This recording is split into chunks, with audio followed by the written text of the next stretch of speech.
السلام عليكم ورحمة الله وبركاته. إن الحمد لله نحمده ونستعينه ونستغفره ونعوذ بالله من شرور أنفسنا ومن سيئات أعمالنا من يهده الله فلا مضل له ومن يضلل فلا هادي له وأشهد أن لا إله إلا الله وحده لا شريك له وأشهد أن محمدا عبده ورسوله أما بعد. அன்பிற்கினிய சகோதரர்களே,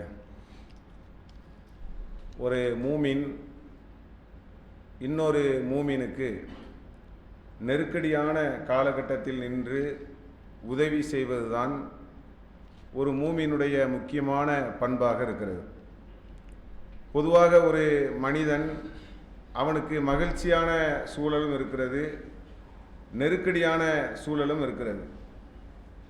மகிழ்ச்சியான சூழலில் யார் வேண்டுமானால் நமக்கு வருவார்கள். ஒரு திருமணம் என்பது மகிழ்ச்சியான சூழல். அதே போல் ஒரு வீடு கட்டுகிறோம், அது ஒரு மகிழ்ச்சியான சூழல். அதே போல் நம்மிடத்திலே ஒரு பொருளாதார முன்னேற்றம் வருகிறது, பொருளாதாரத்தில் ஒரு பெரிய வளர்ச்சி அடைகிறோம், அப்போது நமக்கு ஏராளமான நண்பர்கள் நமக்கு வருவார்கள். இப்படி மகிழ்ச்சியான நேரங்கள் என்பது நமக்கு நிறைய இருக்கிறது. மகிழ்ச்சியான நேரங்களில் யாரும் வரலாம், யாரும் போகலாம். ஆனால் நெருக்கடியான நேரம், நமக்குன்னு இக்கட்டான சூழல்கள், சொல்ல முடியாத தவிப்புகள், கஷ்டங்கள், கடன்கள், இது மாதிரி நெருக்கடியான நேரங்கள், நோய்வாய்ப்பட்டிருப்பது, இந்த மாதிரி நேரங்களில் நிற்கக்கூடிய ஒரு உறுதியான நபர்தான் ஒரு மூமினுடைய முக்கிய பண்பாக இருக்கிறது. நபிமார்களை பற்றி அல்லாஹ் திருமறை குர்ஆனில் சொல்லக்கூடிய நேரத்தில் அவங்களுடைய பண்பு பறித்து அல்லாஹ் சொல்லி காட்டுகிறான். அவங்க எப்படி இருப்பாங்கன்னு சொன்னால், அவர்கள் அந்த மக்களுக்கு உதவியாக இருப்பாங்க. அந்த மக்களுக்கு சுமத்தப்பட்டிருக்கக்கூடிய விலங்குகளை, அதாவது சுமைகளை அவர்கள் அகற்றுவார்கள். நபிமார்களுடைய பண்பு குறித்து அல்லாஹ் சொல்லி காட்டுறான். வயலஉ அன்ஹும் இஸ்ரஹும், அவர்கள் மீது சுமத்தப்பட்டிருக்கக்கூடிய சுமைகளை, விலங்குகளை அவர்கள் நீக்குவார்கள். யாருன்னு கேட்டால் நபிமார்கள். அப்போ இறை தூதர்கள் வந்தாங்கன்னா சும்மா வரல. அவர்களுடைய பணி ஏதோ ஏகத்துவ கொள்கையை சொல்றது தான், மறுமையை சொல்றது தான், இறை நம்பிக்கையை சொல்றது தான், அப்படிங்கிற ஒரு பணிக்காக மட்டும் அவங்க வரல. வேற என்ன மாதிரியெல்லாம் அவங்க நடந்துக்கிட்டாங்க, அந்த எந்த சமுதாயத்தை இறை தூதர்கள் சந்தித்தார்களோ அந்த சமுதாயத்தினுடைய நெருக்கடிகள், அவங்க எதுல சிக்கி இருக்கிறார்களோ அதிலிருந்து அவங்களுடைய விலங்குகளை, அவர்கள் சுமத்தப்பட்டிருக்கக்கூடிய சுமைகளை, அதை அகற்றக்கூடிய பணியையும் நபிமார்கள் செய்தார்கள். அவங்க ஒரு சிரமத்தில் இருக்கலாம், கஷ்டத்தில் இருக்கலாம். அவங்க இப்போ ஃபிரௌன் எடுத்துக்காங்களா, மூசா ஃபிரௌன், அவங்களுடைய வரலாற்றை நீங்கள் எடுத்துக்கொண்டால் கூட ஃபிரௌனுடைய கடுமையான அழுத்தத்தில் அந்த சமுதாயம் இருந்ததை மூசா அலைஹிஸ்ஸலாம் அவர்கள் அவங்களால் இயன்ற அளவுக்கு அகற்றினார்களா இல்லையா? அதே மாதிரி நபிகள் நாயகம் ஸல்லல்லாஹு அலைஹி வஸல்லம் அவர்கள், அல்லாஹ்வுடைய தூதர், அவங்க வெறுமன கொள்கையை மட்டும் சொன்னாங்க நீங்க நினைக்கிறீங்களா? நம்ம அப்படி நினைக்கிறோமான்னா இல்லை. எந்த அளவுக்குன்னு கேட்டா, அல்லாஹ்வுடைய தூதர் இந்த இறந்தவர்களுடைய ஜனாசா இருக்கு பாருங்க, அப்ப அவங்க கேட்பாங்க, இவருக்கு கடன் இருக்கிறதா, அதுக்கு யாராவது பொறுப்பேற்கிறீங்களா? அல்லாஹ்வுடைய தூதரே பொறுப்பேற்றிருக்கிறாங்க. அப்ப அந்த சுமை என்ன, அந்த இறந்த ஜனாசாவினுடைய சுமை என்ன? கடன் தான் உங்களுக்கு சுமை. அப்ப அதை அல்லாஹ்வுடைய தூதர் அல்லது அந்த சகாபாக்கள் பொறுப்பேற்கிறார்கள். அப்ப இதுதான் விலங்குகள். அவர்கள் மீது சுமத்தப்பட்டிருக்கக்கூடிய சுமையை நபிமார்கள் என்ன செய்வாங்க, அதை சுமப்பார்கள், நீக்குவார்கள் என்று சொல்லி இறை தூதர்களுடைய பண்புகளை இறைவன் திருமறை குர்ஆனிலே நமக்கு சொல்லி காட்டுகிறான். அதே மாதிரி பாருங்க, அல்லாஹ் குர்ஆன்ல அல்லாஹ்வுடைய தூதரை பற்றி ஒரு இடத்துல சொல்லும்போது, ஒமா அர்சல்நாக்க இல்லா ரஹ்மத்தல் லில் ஆலமீன், அதாவது இந்த ரஹ்மத்தாக, அருள் கொடையாக உலகத்தில் இருக்கக்கூடிய எல்லாருக்கும் உம்மை நாம் அனுப்பியிருக்கிறோம் அப்படின்னு சொல்லி அல்லாஹ்வுடைய தூதரை பற்றி இறைவன் பேசுகிறான். அப்போ வெறுமன கொள்கையை சார்ந்து மட்டும் அவங்க அருள் கொடையா இல்லை. அவங்க ஏகத்துவ கொள்கையை சொன்னார்கள், அதனால அவங்க ஒரு அருள்கொடை. அது மட்டும் அவங்க அருள்கொடையாக இல்லை, அந்த சமுதாயத்துக்கு ஒரு தெளிவாக வழிகாட்டினாங்க. அல்லாஹ்வின் வேதத்தை கொண்டு அவர்களுடைய சுமையை அவங்க நீக்கினாங்க. கஷ்ட நஷ்டம் எல்லாத்துலேயும் நின்னாங்க. இப்போ வட்டிக்கு வாங்கக்கூடாது, கொடுக்கக்கூடாது குர்ஆன் சொல்லுகிறது. அதை கொண்டு சேர்த்தது யாரு? அல்லாஹ்வுடைய தூதர் தானே. அப்படி சொன்ன நேரத்தில் எப்படி சொன்னாங்க, எப்படி சொல்லப்பட்டுச்சு? இன்னாரு இன்னார் இன்னாருக்கு கொடுக்க வேண்டிய வட்டிகளை விடுகிறேன் அப்படிங்கிற மாதிரி தானே அந்த சமுதாயம் மாறினாங்க. அல்லாஹ்வுடைய தூதர் சொன்ன நேரத்தில் வட்டிக்கு விடக்கூடிய அந்த சமுதாயம், நாங்கள் வட்டிக்கு வாங்கக்கூடிய நிலையில இருக்கிறோம், ஆனால் எங்களுக்கு இது தடுக்கப்பட்டதுனால இனிமேல் அதை செய்யக்கூடாதுங்கிறதுனால அதை நாங்கள் விடுகிறோம், இனிமேல் எங்களுக்கு வட்டி தேவையில்லை, அசல் மட்டும் கொடுங்க. அப்போ இதுதானே ரஹமத்து, இதுதானே ஒரு அருள்கொடை. அப்போ அல்லாஹ்வுடைய தூதரை பற்றி இறைவன் திருமறை குர்ஆனிலே சொல்லக்கூடிய நேரத்தில் உலகத்தில் இருக்கக்கூடிய எல்லாருக்கும் அவங்க ஒரு அருள்கொடையாக அனுப்பப்பட்டிருக்கிறார் அப்படின்னு சொல்லி அல்லாஹ்வுடைய தூதரை பற்றி சொல்லக்கூடிய காட்சியை பார்க்கிறோம். இன்னைக்கு கூட அல்லாஹ்வுடைய தூதருடைய ஆலோசனையை, வழிகாட்டுதலை எல்லா சமுதாய மக்களும் பின்பற்றினா உண்மையிலேயே அவங்களுக்கு அது ஒரு அருள்கொடை தான். அல்லாஹ்வுடைய தூதர் அவ்வளவு வழிகாட்டி இருக்கிறாங்க, அவ்வளவு மக்களுக்கு இலகுபடுத்தக்கூடிய வழியை சொல்லி தந்திருக்கிறாங்க. இப்போ இந்த தண்ணீர் பிரச்சனை கூட வருது இல்ல, ஒரு போர் வந்துச்சுன்னா தண்ணீரை தடுக்கிறாங்கல்ல, அதுக்கெல்லாம் ரசூலுல்லாஹ் சொல்லியிருக்கிறாங்க பாருங்க, தண்ணீரை தடுப்பது என்பது கூடாது. அப்போ இந்த மாதிரி நிறைய விஷயங்கள், உலகத்தில் இருக்கக்கூடிய எல்லா விஷயங்களுக்கும் அல்லாஹ்வுடைய தூதர் நமக்கு மிகப்பெரிய அருள்கொடையாக திகழ்ந்திருக்கிறார்கள். அப்ப இது எப்படி நம்ம பார்க்கணும் கேட்டால், நெருக்கடியான நேரத்தில் நம்ம உதவி செய்யக்கூடிய மனநிலையைத்தான் அதிகமான ஒரு மூமின் வளர்த்து கொள்ள வேண்டும். நெருக்கடியான நேரத்தில் நம்ம உதவுனதை, அந்த நெருக்கடி நீங்கின பிறகு நம்ம உதவுனதை ஒருத்தர் மறந்துட்டான்னு வைங்க, மறந்துட்டு போறாரு. இப்போ நமக்கு என்ன, ஒரு ஆள் கஷ்டத்தில் இருக்காரு, நெருக்கடியில் இருக்கிறாரு, அவருக்கு நம்ம உதவுறோம். அவங்க நோயில் இருக்கிறாங்க, அல்ல துன்பமான காலகட்டங்கள் வருது, அவங்களுக்கு நம்ம உதவுறோம்.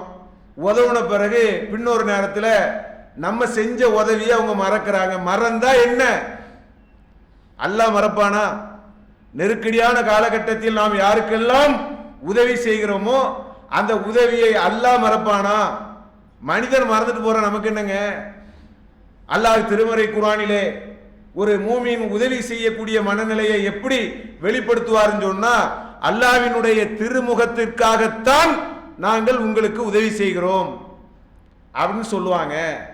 நீ புகழ்ந்தா புகழு, பாராட்டினா பாராட்டு, நீ நான் உதவி செஞ்சதை நினைச்சா நினைச்சு பாரு, நினைக்கலன்னா நினைக்கல, என் மேல அவதூறு சொல்லு, என்ன வேணாலும் சொல்லு, ஆனா நான் செஞ்ச உதவி யாருக்காக இல்ல, உனக்காக இல்ல, அது அல்லாஹ்வுக்காக தான் அப்படிங்கிற அந்த மனநிலை வரணும்னு சொல்லி திருமறை குர்ஆன் நமக்கு கற்றுத் தருகிறது. அப்ப மற்றவர்களுக்கு நாம் செய்யக்கூடிய நெருக்கடியான காலகட்டத்திலே நின்று செய்யக்கூடிய உதவியை அவர்கள் மறந்தால் கூட நமக்கு கவலை இல்லை, மறுபடியும் நம்ம உதவி செய்யணும். அதுதான் ஒரு மூமினுடைய பண்பாக இருக்கிறது. அல்லாஹ்வுடைய தூதர் பாருங்க, நமக்கு அழகான ஒரு விஷயத்தை சொல்லி காட்டுறாங்க. ஒரு மூமின் இன்னொரு மூமினுக்கு செய்ய வேண்டிய கடமைகள்னு இருக்குது. அது ஒரு 6 விஷயத்தை சொல்றாங்க. அதுல ஒரு 3 விஷயம் பொதுவானது, மீதி 3 விஷயத்தை நீங்க பாத்தீங்கன்னா ஒரு விதமான அந்த நெருக்கடி நிலைக்கு உள்ளானவர்களுக்கு உதவக்கூடிய ஒரு தன்மையைத்தான் அந்த மீதி 3 விஷயம் பேசும். முதல் ஒரு 3 விஷயம் என்ன வருது? சலாம் சொல்லுவது. அதே மாதிரி அழைத்தால், விருந்துக்கு அழைத்தால், அதாவது அழைத்தால் அதுக்கு மதிப்பு கொடுப்பது. அதே மாதிரி அவங்க தும்மினால் அல்ஹம்துலில்லாஹ் சொன்னாங்கன்னா இரஹமுக்கல்லாஹ் சொல்றது. இது ஒரு 3 விஷயம், தனி விஷயம். இது அவங்களுக்கு நம்ம செய்ய வேண்டிய கடமைகள்ல ஒண்ணு. இன்னொரு 3 சொல்றாங்க பாருங்க. அந்த இன்னொரு 3 என்ன மாதிரி ஒரு தன்மையை வெளிப்படுத்துதுன்னு சொன்னா, ஒரு நெருக்கடியான நேரத்தில் அவர்களுக்கு உதவியா இருக்கிற மாதிரி டைப்ல இன்னொரு 3 ஆலோசனைகள் அல்லாஹ்வுடைய தூதர் சொல்றாங்க. எப்படி? மூமின்க்கு செய்ய வேண்டிய கடமைகள் 6ல முதல் 3 இப்படி இருக்குது. இன்னொரு 3 எப்படி இருக்குது பாருங்க. அவர்கள் மூமின்கள் ஆலோசனை கேட்டால் நல்ல ஆலோசனை சொல்லுவது. அதே மாதிரி நோய் விசாரிப்பது. அதே மாதிரி அவங்களுக்கு ஜனாசா, அந்த இறப்புக்கு போகிறோமா இல்லையா, அந்த ஜனாசாவிலே கலந்து கொள்ளுதல். இது ஒரு நெருக்கடியான காலகட்டத்தில் நம்ம நிற்கக்கூடிய ஒரு மனநிலையை, ஒரு வழிகாட்டுதலை இஸ்லாம் நமக்கு சொல்லுகிறதா இல்லையா? சக முஸ்லிமுடைய விஷயத்தில் ஒரு நல்ல ஆலோசனையை வழங்குவது. நல்ல ஆலோசனை எப்போ வழங்குவோம்? ஒரு மனுஷன் எப்போ ஆலோசனை கேட்பான்? சும்மா சும்மா கேட்டுருவானா? அவனுக்கு இந்த உலகமே இருட்டா தெரியும், வாழ்க்கையே வெறுமனையா தெரியும், இன்னும் வாழ்வதற்குரிய எந்த ஒரு முகாந்திரமும் இல்லை, கடன்ல சிக்கிட்டேன், அல்லது வியாபாரத்தில் நலிவடைந்துட்டேன், அல்லது எனக்கு நிறைய நோய் நெருக்கடி, அல்லது எங்க குடும்பத்தில் நாங்க எதிர்பார்க்காத ஒரு நோய் வந்துடுச்சு, ஏதோ ஒன்று. அந்த நேரத்தில் தானே உங்ககிட்ட ஆலோசனை கேட்பான். ஆலோசனை கேட்கும் போது எப்போது கேட்பார்கள்? அவன் ஒரு நெருக்கடியை சந்தித்தால் தான் ஆலோசனை கேட்பார்கள். அப்படி ஆலோசனை கேட்கக்கூடிய நேரத்தில் ஒரு மூமின் சிறந்த ஆலோசனையை கொடுக்கணும்.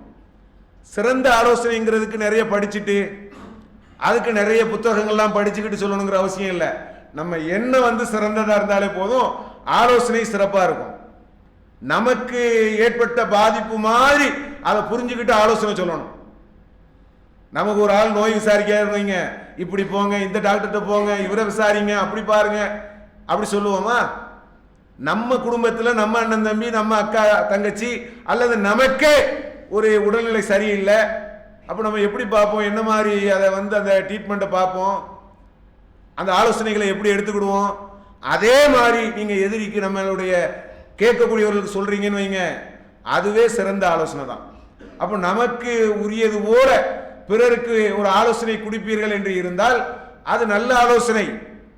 அதுல உண்மையிலேயே நல்ல ஆலோசனை பிறக்கும். ஏன்னா நம்ம என்ன நல்லா இருக்குல்ல, அல்லாஹ்வுடைய தூதர் என்ன சொல்றாங்க?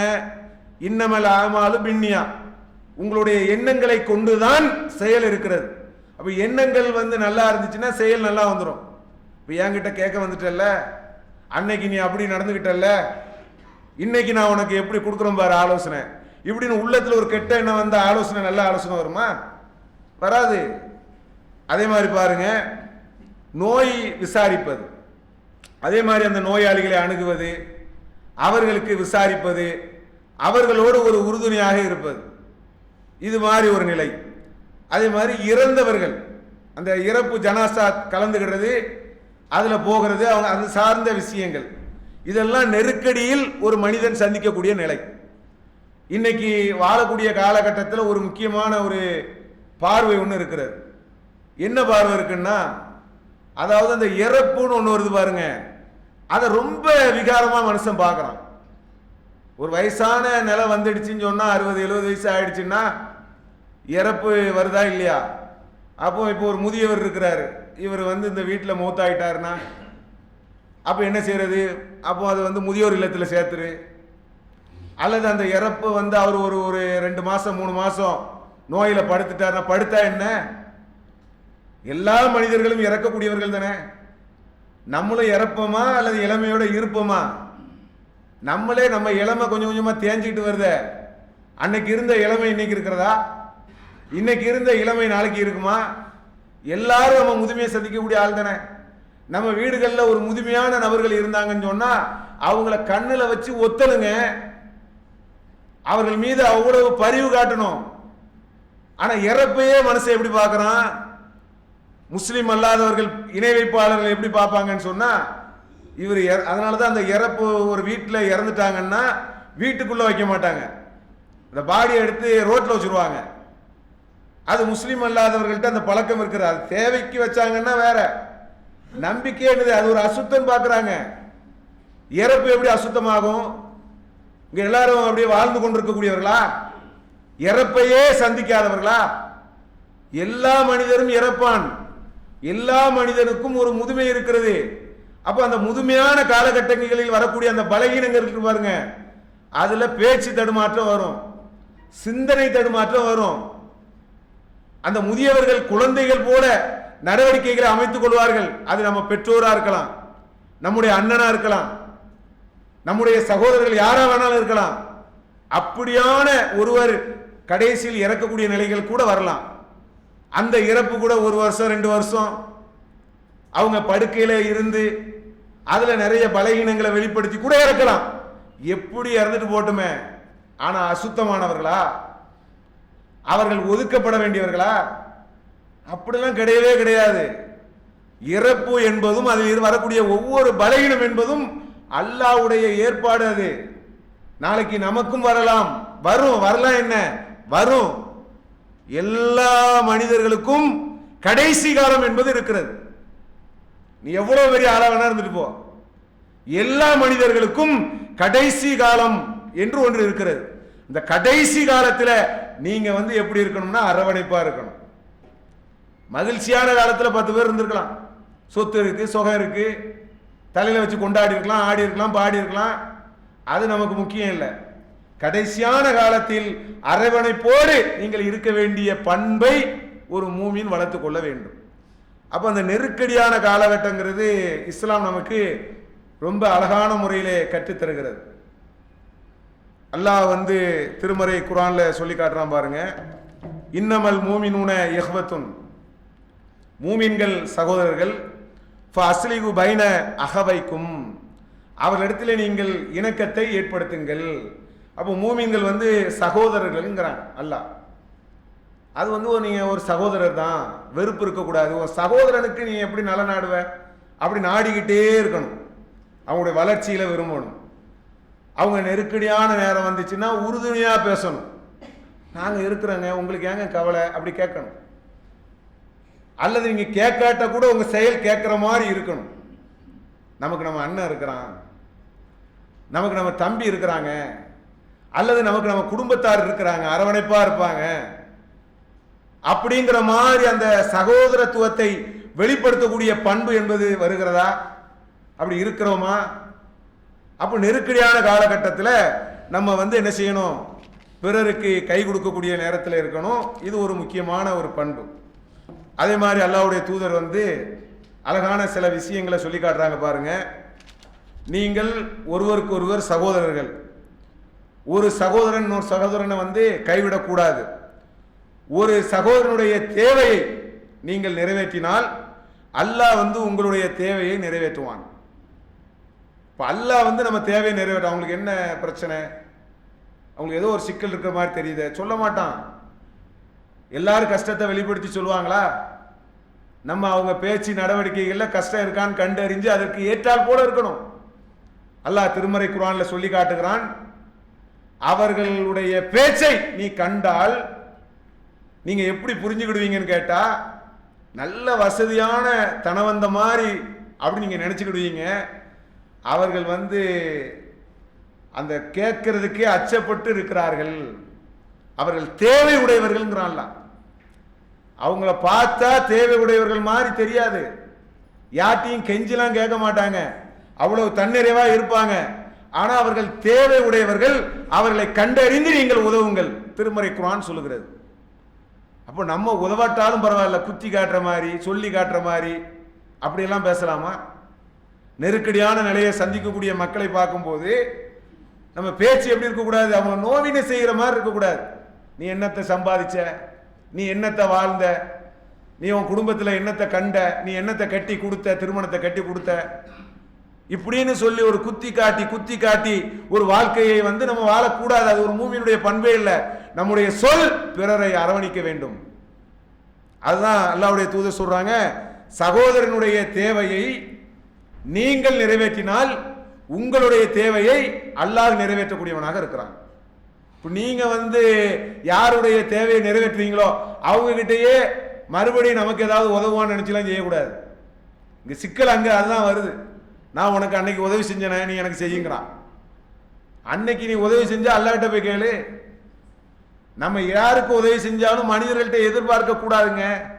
மனிதர்களிடத்திலே எதிர்பார்த்தால் நமக்கு சோர்வு வரும், நமக்கு பலகீனம் வரும், செயல்பாடுகளில் முடக்கம் வரும். அல்லாஹ்விடத்தில் எதிர்பார்த்தால் மரண தருவாய் வரைக்கும் நமக்கு எந்த சோர்வும் வராது. அதான் அல்லாஹ்வுடைய தூதர் சொல்றாங்க பாருங்க, துன்பத்தை, பிறருடைய துன்பத்தை நீக்கக்கூடிய நேரத்தில் அல்லாஹ் உங்களுடைய துன்பத்தை மறுமை நாளிலே நீக்குவான்.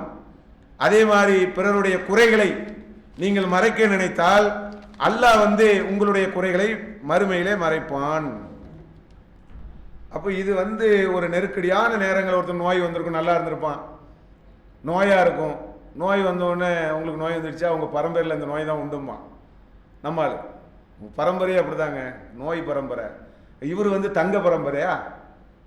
இவருக்கு நோயே வராதா? இவர் என்ன, இவர் மனிதனா அல்லது மலக்கா? இவர் யாரு? இவர் என்ன பரம்பரை? அப்போ பிறருடைய குடும்பத்தில் நோய் வந்தா, குறை வந்தா, கருப்பா இருந்தா, குள்ளமா இருந்தா, நெட்டையா இருந்தா, அல்லது இன்ன பிற குறைகளா இருந்தா குத்தி காட்டுறதுல உனக்கு என்ன பெருமை? அப்போ அவனோடு நீ எங்க நிக்கிற? அவனை நோவினப்படுத்துறதுல தான் முதன்மையா நிக்கிற. சில பேர் முன்னால செய்ய மாட்டான், பின்னால செய்வான். சில பேர் பின்னால என்ன செய்யறது, அதை ஒரு பரப்பக்கூடிய வேலையை செய்வார்கள். யாருக்கு நோய் வந்தாலும் அதெல்லாம் குறை சொல்லக்கூடாதுங்க. அப்புறம் என்ன ஜனாசால கலந்துக்கிடுறது, அதில் நன்மை எதிர்பார்க்கறது? நோயை குறை சொல்ற நம்ம ஜனாசாவில் கலந்து கொள்றதனுடைய நன்மை எதிர்பார்க்கறதுல என்ன அர்த்தம் இருக்கிறது? அப்போ நம்ம இதையெல்லாம் இஸ்லாம் நமக்கு கற்றுத்தருகிறது. அதே மாதிரி பாருங்க, மனதளவில் ஏற்படக்கூடிய ஒரு பயம். நம்ம யாருக்கு உறுதுணையா இருக்கணும்னு சொன்னா, மனதளவில் சில பேருக்கு பயம் இருக்கும். அதெல்லாம் மனுஷன் சந்திக்கிறான். உளவியல் பிரச்சனைன்னு சொல்றாங்களா இல்லையா? என்ன மாதிரிலாம் வரும் பாருங்க. என்னுடைய தவறை அல்லாஹ் மன்னிப்பானா அப்படின்னு நினைச்சே சில பேர் அப்படியே உழண்டுட்டு இருப்பாங்க. அப்போ அவங்களுக்கெல்லாம் நீங்க பக்கபலமா இருக்கணும். அல்லாஹ் குர்ஆன்ல சொல்லி காட்டுறானா இல்லையா? தனக்கு தானே தீங்கிழைத்து கொண்ட அல்லாஹ்வின் நல்லடியார்களே, அல்லாஹ்வினுடைய அருளில் நீங்கள் நம்பிக்கை இழந்து விடாதீர்கள். நீ உயிரோடு இருக்கிற வரைக்கும் அல்லாஹ்வுடைய அருள்ல நம்பிக்கை இழக்காத. அதனால தவறு செஞ்சா கூட ஒரு ஈமானோடு இரு. அல்லாஹ் வாழ் உனக்கு உயிரை கொடுத்துருக்கானா இல்லையா? அப்ப இந்த மாதிரி அவங்களோடு இருக்கக்கூடிய பணியை செய்யணும். அதே மாதிரி பாருங்க, வாழ்க்கையில நான் தோத்துட்டேன், வாழ்க்கையில தோத்துட்டேன்னு என்னது, ஏதாவது ஒரு இழப்புகள், அப்ப அவங்க கிட்ட உறுதுணையா இருக்கணும். அதே மாதிரி சில பேர் சொல்லுவாங்க, என்னை யாரும் புரிஞ்சுக்கிடவே மாட்டேங்கிறாங்க, ஏங்க சோர்வா இருக்கிறீங்க, ஏன் தொழுகையில கலந்துக்கிட மாட்டேங்கிறீங்க, ஏன் ஒரு ஆக்டிவ் இல்லாமல் இருக்கிறீங்க, ஏன் பள்ளிவாசலுக்கு வராமல் இருக்கிறீங்க, ஏன் குடும்பத்தில் ஒரே பிரச்சனை, என்னை யாரும் புரிஞ்சுக்கிடவே இல்லை பாய், புரியவே மாட்டேங்கிறாங்க அப்படிங்கிற மாதிரி மனக்குழப்பம். அதே மாதிரி எனக்கு எதிர்காலம் இருட்டா தெரியுது, கடன் பட்டுட்டேன், வியாபாரம் நஷ்டமாயிடுச்சு, வருமானம் இல்லை, தேவைகள் அதிகமாக இருக்கு, எதிர்காலம் இருட்டா தெரியுது. இப்படி நம்பிக்கை இழந்து பேசக்கூடியவர்களுக்கெல்லாம் உறுதுணையா இருக்கணும். ஆமா, உங்க எதிர்காலம் அவ்வளவுதான், இருட்டு முடிஞ்சு போச்சு, உங்க சாப்டரே முடிஞ்சு போச்சு, நீ எதிர்மறையா பேசக்கூடாது. உடனே எப்படி பேசணும்? அவங்களோடு இருந்தல்ல அல்லாஹ் அவங்கள மன்னிப்பான். நீங்க எவ்வளவு தர்மம் செஞ்சாலே, எவ்வளவு நற்காரியங்கள் செய்யறாலே, நீங்க ஏன் நம்பிக்கை இழக்கிறீங்க? அவங்ககிட்ட அப்படி பேசணும். அப்ப இது மாதிரி மனசோர்வுகள் அடைந்தவர்களில் கூட கண்டறிந்து அவர்களிடத்திலே அவர்களோடு உறுதுணையா இருந்து அவங்க பிரச்சனை என்ன, எதை சொன்னா சரியாகும், எப்படி போனா அவங்களுக்கு வழிகாட்டினா அவங்களுக்கு ஒரு மன பலம் வரும், அப்படி நீங்க உறுதுணையா இருக்கிறீங்க பாருங்க. இதுக்குத்தான் அல்லாஹ் திருமறை குர்ஆன்ல சொல்றான், இன்னமல் மூமினூன இஹ்வத்துன், மூமின்கள் ஒருவருக்கொருவர் சகோதரர்கள். சும்மா சகோதரர்கள் நீங்க நினைச்சிடக்கூடாது, எல்லாம் சகோதரரா இருங்கப்பா, அப்படி அல்லாஹ் சொல்லல. இப்படி நிக்கணும். இப்படி இஸ்லாம் நமக்கு கற்றுத்தருகிறது. அதையெல்லாம் கவனித்து நடக்கக்கூடிய நன்மக்களாக இருக்க வேண்டும் என கூறி என்னுடைய முதல் உரையை நிறைவு செய்கிறேன். அல்ஹம்துலில்லாஹி ரபில் ஆலமீன். அன்பான சகோதரர்களே, இந்த நன்மையை ஏவி தீமையை தடுக்கக்கூடிய ஒரு பணியை தான் அல்லாஹ் திருமறை குர்ஆன்ல நமக்கு சொல்லி காட்டுகிறான். இப்போ நம்ம மௌத்தாயிட்டம் சொன்னால் நமக்கு சில கேள்விகள் வரும். அதில் உங்களுடைய மார்க்கம் எது, மன் தீனுக்க, உன்னுடைய மார்க்கம் எது, உன்னுடைய தூதர் யாரு, இப்படின்னு சில கேள்விகள்லாம் வரும். அப்போ உன்னுடைய இறைவன் யாரு, இப்படி ஒரு 3 கேள்வி தான். நம்மகிட்ட அல்லாஹ் உன்னுடைய இயக்கம் எதுன்னு கேட்க மாட்டான். இப்போ நம்மகிட்ட கேட்டால் பெரும்பாலும் சொல்லிடுவாங்க, நான் இந்த இயக்கத்தில் இருக்கிறேன், டிஎன்டிஜே, இப்படி உதாரணம் சொல்கிறேன், யார் யார் எந்த இயக்கத்தில் இருக்காங்களோ அப்படி சொல்லுவாங்க. ஆனால் கேள்வி அப்படி வராது. கேள்வி நீங்கள் எந்த இயக்கத்தில் இருந்தீர்கள் அப்படிங்கிற கேள்வி வராது. கேள்வி எப்படி வரும்னா, உன்னுடைய இறைவன் யார், உன்னுடைய தூதர் யார், உன்னுடைய ரசூல் யார், உன்னுடைய மார்க்கம் எது, இதுதான் கேள்வி. அப்போ நாம் இப்படி பணி செய்கிறோம் இல்லையா ஒரு இயக்கங்கள் பேரில், அதனுடைய அர்த்தம் என்ன, அது இஸ்லாம் காட்டாத வழிமுறையா அப்படின்னு கேட்டால் அதனுடைய அர்த்தம் குர்ஆன்ல அல்லாஹ் நமக்கு சொல்லித்தர்ற ஒரு வழிமுறை தான். அல்லாஹ் குர்ஆன்ல என்ன சொல்றான்னா, நன்மையை ஏவி தீமையை தடுக்கக்கூடிய ஒரு சமுதாயம், ஒரு உம்மத்தா நீங்க இருங்க. கூட்டமாக இருந்தால் பணி செய்ய நல்லா இருக்கும். இப்போ நான் வந்து தனியாக கூட பணி செய்யலாம், அது பெரிய விஷயம்லாம் கிடையாது. நான் தனியாக பணி செஞ்சால் இங்கே வந்து ஜும்மா பண்ண முடியுமா? அந்த ஒரு கூட்டமாக இருக்கிறதுனால இங்கே எனக்கு ஒரு நெட்வொர்க் கிடைக்கிறது, இங்கே ஒரு இத்தனை மக்களை சந்திக்கக்கூடிய வாய்ப்பு கிடைக்கிறது. அப்போ கூட்டமாக பணி செய்து இயக்கமாக பணி செய்யக்கூடிய நேரத்தில் நமக்கு என்ன வாய்ப்பு கிடைக்கும்னா, நன்மை ஏவி தீமை கூட தடுக்கக்கூடிய பணியை சிறப்பாக செய்ய முடியும். அப்போ இன்னைக்கு நம்ம இருக்கிறோம்னா நம்ம இந்த ஒரு அமைப்பு அது அந்த அமைப்பில் சொல்கிறோம் இல்லையா, அப்போ இதில் இருந்தவங்க தான் சொர்க்கம், அதில் இருந்தவங்க நரகம் அப்படிங்கிற அடிப்படை கிடையாது. எதில் இருந்தாலும் அந்த இயக்கம் எதை சொல்லுகிறது. இப்போ நம்ம ஒன்றில் இருக்கிறோமா, நம்ம அல்லாஹ்ட்ட பதில் சொல்கிற மாதிரி இருக்கோமா அப்படிங்கிற மாதிரி நம்ம கவனிக்கணும். நம்ம எதை கவனிக்கணும்னா, நம்ம ஒரு இயக்கத்தில் பணி செய்கிறோம். அப்போ அல்லாஹ்கிட்ட பணி சொல்லும்போது என்ன இருக்கும், நாம் போகக்கூடிய ஒரு கொள்கை கோட்பாடை கொண்டு செல்லக்கூடிய இயக்கம் என்பது நன்மையை ஏவி தீமையை தடுக்கக்கூடிய பணியை எப்படி செய்கிறது, அதான் கேள்வி. இப்போ நீங்கள் வீடு பார்க்குறீங்க, ஒரு ஊருக்கு வர்றீங்க, சென்னைக்கு வர்றாரு ஒருத்தர், அம்ஜிகரைக்கு வர்றாரு, இங்கே ஏகப்பட்ட வீடு இருக்குது. நம்ம தமிழ்நாட்டில் நிறைய இயக்கங்கள் இருக்கிற மாதிரி இங்கே எல்லா இடத்துலையும் வீடு இருக்குது. அப்போ அவர் எல்லா வீடையும் பிடிப்பாரா? அவர் எப்படி வீடை பார்ப்பார்? காற்றோட்டமான வீடு, வாடகை கம்மியான வீடு, தரமான வீடு, நம்ம பெண் மக்கள் அழைச்சிட்டு வந்தால் சுற்றி இருக்கக்கூடியவர்களுடைய தொல்லைகள் இல்லாத வீடு, ஸ்கூலுக்கு பக்கத்தில் போகக்கூடிய அளவில் ஒரு வீடு, ஹவுஸ் ஓனர் தொல்லை இருக்கக்கூடாது அந்த மாதிரி வீடு. ஆணி அடித்தா கூட சில வீட்டில் வந்து அண்ணன் ஏன் ஆணி அடிக்கிங்க எங்களை கேட்டு தான் ஆணி அடிக்கணும்னு சொல்லி ஹவுஸ் ஓனர் கையெழுத்து வாங்குவாங்க. அப்போ அந்த மாதிரி வீடாக இருக்கக்கூடாது. இவ்வளோ பார்க்குறோம் இல்லையா? அதே மாதிரி தான் நன்மையை ஏவி தீமையை தடுக்கக்கூடிய பல்வேறு விதமான கட்டமைப்புகளில் நாம் எந்த கட்டமைப்பில் பயணிக்கிறோமோ அது அந்த பணியை சிறப்பாக செய்கிறதா? அதை விட ஒருத்தர் டாப்பாக செஞ்சால் நம்ம அங்கே தான் போகணும், அந்த மேடைகளில் தான் ஏறணும், அங்கே தான் நம்ம என்ன செய்யணும், சொற்பொழி கேட்க போகணும். அதை விட நம்ம எந்த நன்மை ஏவி தீமையை தடுக்கக்கூடிய ஒரு கட்டமைப்பில் இருக்கிறோமோ அது அல்லாஹ்வுடைய கிருபையினால் இன்னைக்கு நம்மளை எடுத்துக்கொண்டால் எப்படி இருக்கிறோம்?